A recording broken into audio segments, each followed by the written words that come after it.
कोनो मेहरारू के मरद परदेश में रहत रही, बिया हो गइल बा, खाली गौना बदे कहत रही का जौन तू गावत हो ये भले ना जान पाई हैं, लेकिन ये जो बैठे हैं ना महानसे ये जरूर जान जाएंगे। देखिए भाव बा कि जवानी में जरे जैसे जरे आग कोयला के, औरतिया को हतिया कि जवानी में जरे जैसे जरे आग कोयला के, कि आई बना तू राजा तो हो मन मानी, कि हमारा के छोड़ के करे जबू अरे हो जाई गड़बा, कि पाई अकेले तक हूँ दूसरे पफाने। औरतिया को हतिया के राजा कि डोली लेके आवा न झमेल हो जाई, अरे डोली लेके आवा न झमेल हो जाई, कि लहंगा में हो कि लहंगा में लागल बाड़े कहा कि जवन पिया सेल हो जाई, लहंगा में लागल बाड़े कहा कि जवन पिया सेल हो जाई,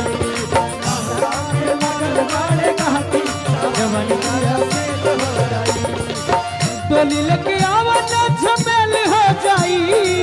डोली लेके आवा ना झमेल हो जाई, लहंगा में हो लहंगा में लगल बाड़े कहा कि जवान पिया सेल हो जाई, लहंगा में लगल बाड़े कहा कि जवान पिया सेल हो जाई। और देखा देखा मेहरारू के खुशी कब हुई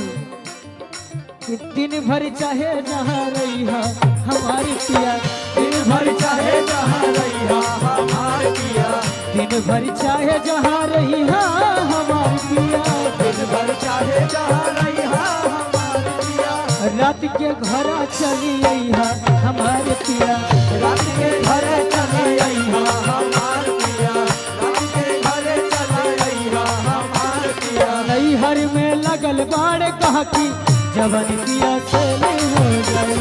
घर में लगल बाड़े कहा कि जवन पिया सेल हो जाई। बाबा जय हो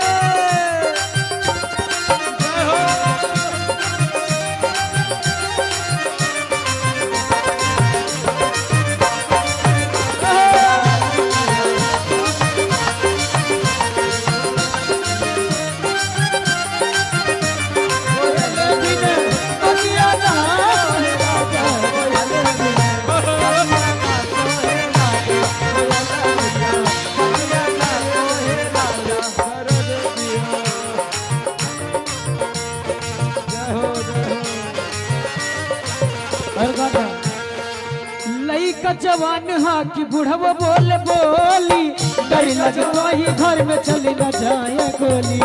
डर लगे वही घर में चली न जाए गोली, डर लगे वही घर में चली न जाए गोली, बुढ़वा जवान हा कि अरे लइका जवान हा कि बुढ़वा बोल बोली, डर लगे वही घर में चली न जाए गोली, डर लगे वही घर में चली न जाए गोली। और कहा तरीका कि केहू से फौजदारी केहू के जेल हो जाई, केहू के फौजदारी अरे केहू के जेल हो जाई, कि लहंगा में हो लहंगा में लगल बाड़े कहा कि जवान पिया